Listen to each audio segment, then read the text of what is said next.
New York Harbor, March 26, 1963.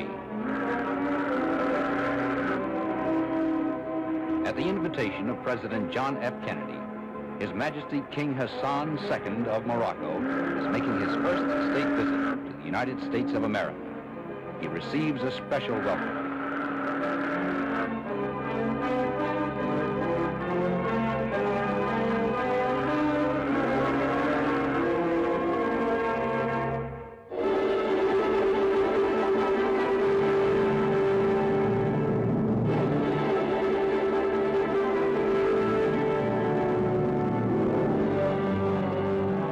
The first stop on the King's American tour is the historic city of Philadelphia.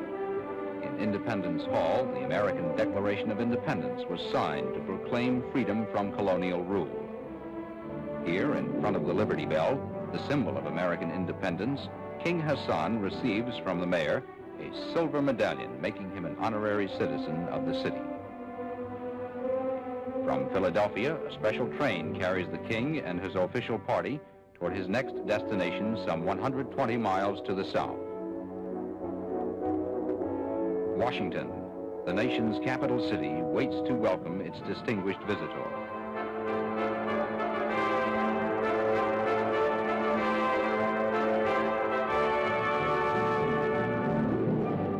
At Union Station, President and Mrs. John F. Kennedy arrive and join high government officials and members of the diplomatic corps to greet the King.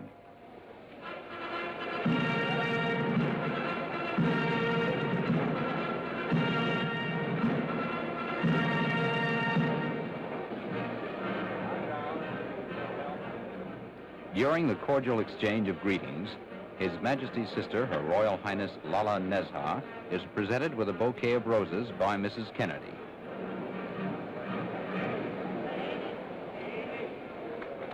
After meeting the waiting dignitaries, the King receives the President's warm welcome. Your Majesty, it is a high honor to welcome you once again to the United States, and I am confident that your visit here on this occasion will be as fruitful and as beneficial to both of our countries as the visit of your illustrious father with my predecessor, President Eisenhower, several years ago.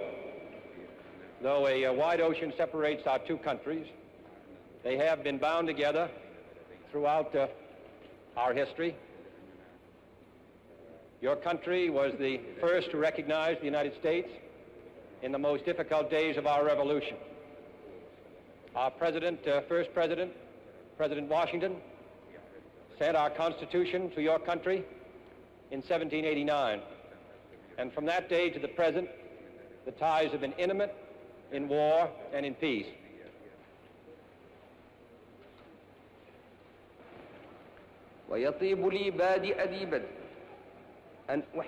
King Hassan expresses his personal pleasure and that of his people and his government to be able to greet the people of the United States and to meet their president. He also mentions the affection and admiration which Moroccans feel for Americans and says he hopes to consolidate the friendship which has existed between the two countries since the dawn of American independence. منذ الفجر الباكر لاستقلال الولايات المتحدة.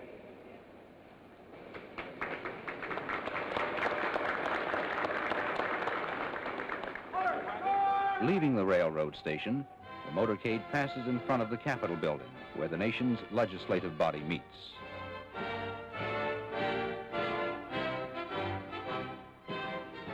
Waving to the crowds, the King of Morocco and the President of the United States ride slowly through the city.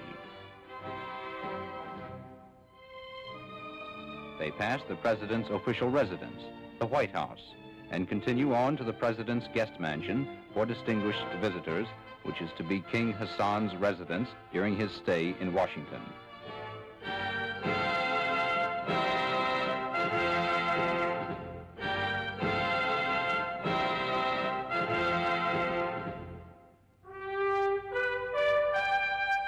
One of His Majesty's first official acts in Washington is to pay a visit to Arlington National Cemetery, the last resting place for many of America's most honored war dead.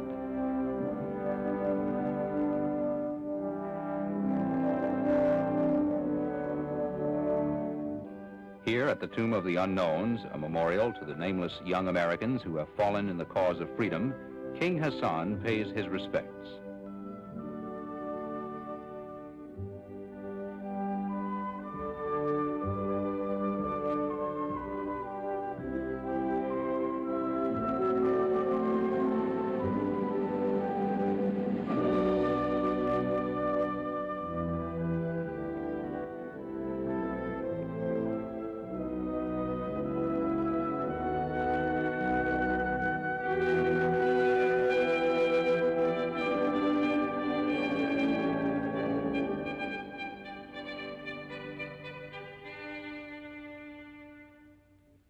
Returning to the city, the king goes directly to the White House for his first conference with President Kennedy.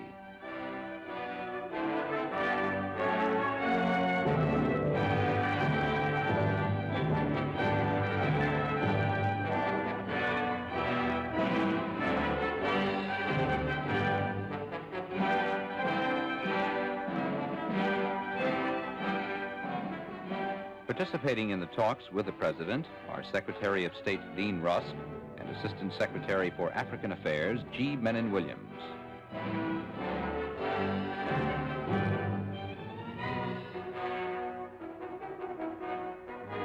That evening, the king returns to the White House for a state dinner at which he is the President's honored guest.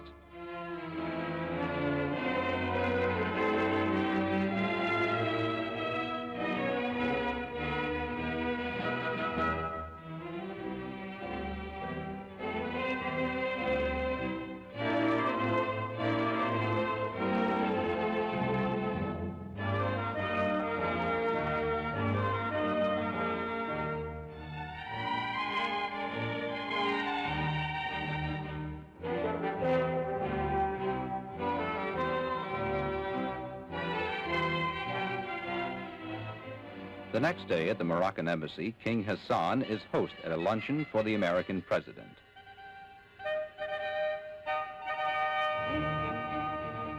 The Moroccan ambassador to the United States, Ali Benjaloun, joins the king in greeting Mr. Kennedy.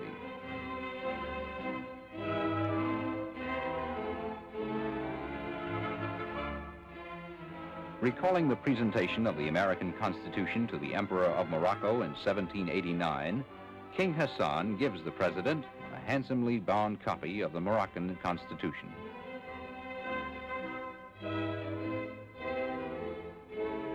That night, King Hassan is host at a reception for the Washington Diplomatic Corps.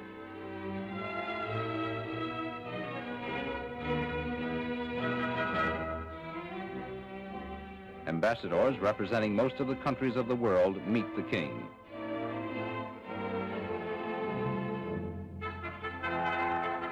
Assisting in welcoming the guests is His Majesty's brother, His Royal Highness Prince Moulay Abdallah and Princess Lala Nezha.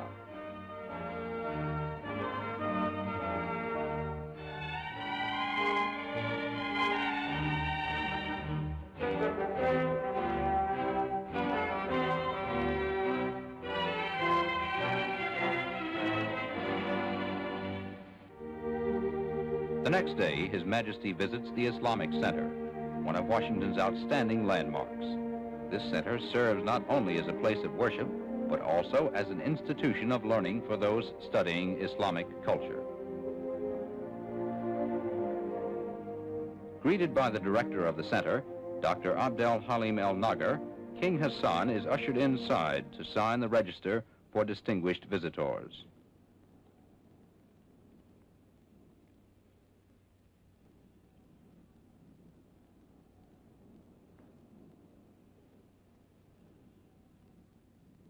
Later, the king proceeds into the mosque for prayers.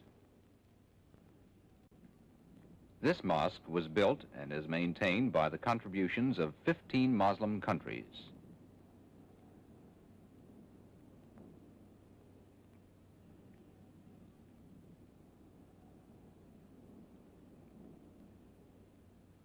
Both the interior and the exterior of the center illustrate traditional Islamic architecture.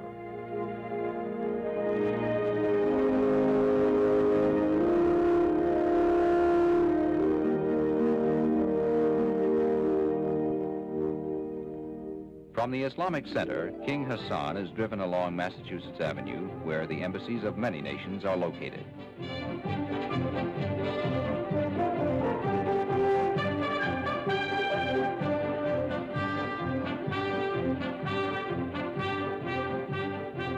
During his visit, the King accepts an invitation to speak at the National Press Club.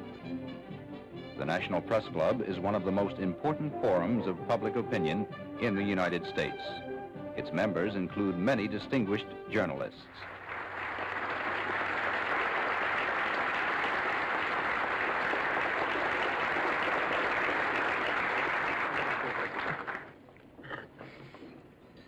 Messieurs, c'est pour moi un grand privilège. It is a great privilege and an honor for me to speak in this very respected club, which is so esteemed and where so many great statesmen before me have spoken, and so many great statesmen who will come after me will speak on the problems in which you are interested. Beaucoup plus avertis des choses internationales et de la chose publique viendront certainement ou sont venus vous faire des exposés sur les problèmes qui vous intéressent.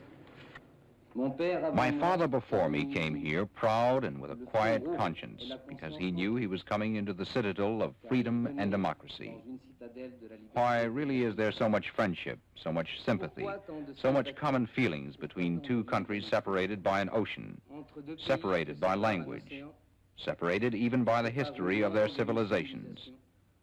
I believe that the answer to this question is the heroism of your own fight for generations and of the fight also of my own people for generations toward the same goal, toward the same ideal, the love of liberty. A mené durant des générations, à savoir qu'un but sacré et unique nous unit, l'amour de la liberté.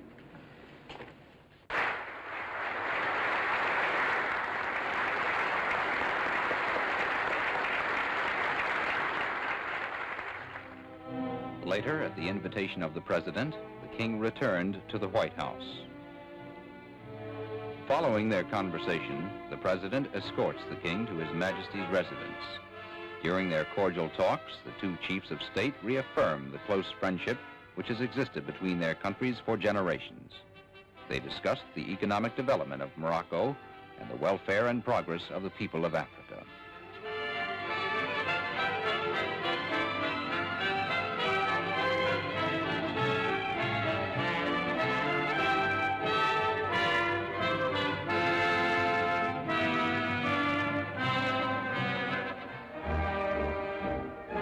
Like his father's tour in 1957, King Hassan's visit to America ends in New York City. Here, the King is accorded the traditional welcome for distinguished visitors, a parade up Broadway.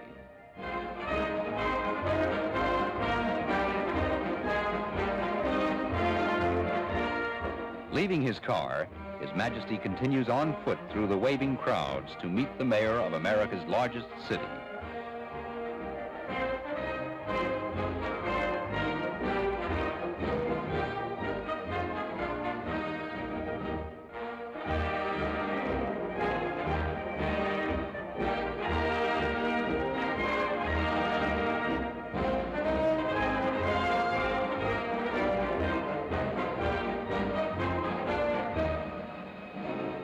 From City Hall, the King is escorted to his official residence in the city.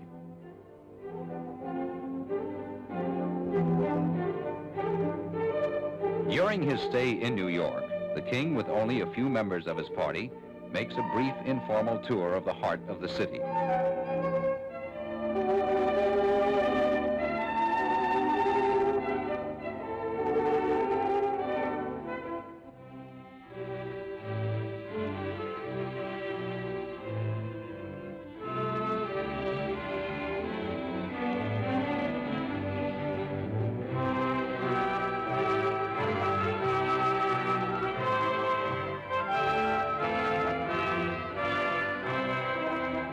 Later, the King pays an official visit to the headquarters of the United Nations.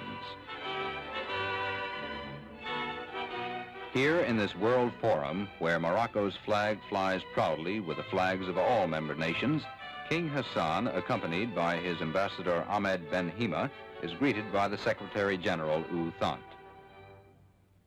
Moving to a beautiful mosaic made by a master craftsman in Fez and donated to the United Nations on behalf of the Moroccan people, King Hassan makes a short presentation speech.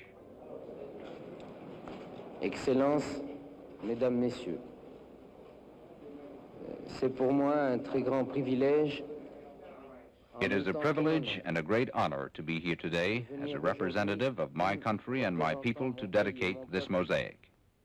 Yet at the same time, I feel much sadness and regret because another person should have been here today to make this symbolic gesture on this international ground. I am thinking, of course, of my lamented father, His Majesty King Mohammed V. Et de regret, car c'eût été une autre personne qui aurait dû aujourd'hui accomplir ce geste symbolique, et je pense ici même, dans cet édifice international, à mon regretté père, Sa Majesté Mohammed V. The panel thus takes its place as a permanent adornment of the United Nations building. By now, the King's visit to the United States is nearing its end. As he prepares to return home, His Majesty takes with him the respect and friendship of the American people and their good wishes for the happiness and prosperity of the Moroccan people. He also carries with him these parting words from his host, President Kennedy. I hope that what you have seen of us here will convey to you the sincerity and goodwill of the people of the United States toward you, toward Morocco, and to the cause of peace and freedom everywhere.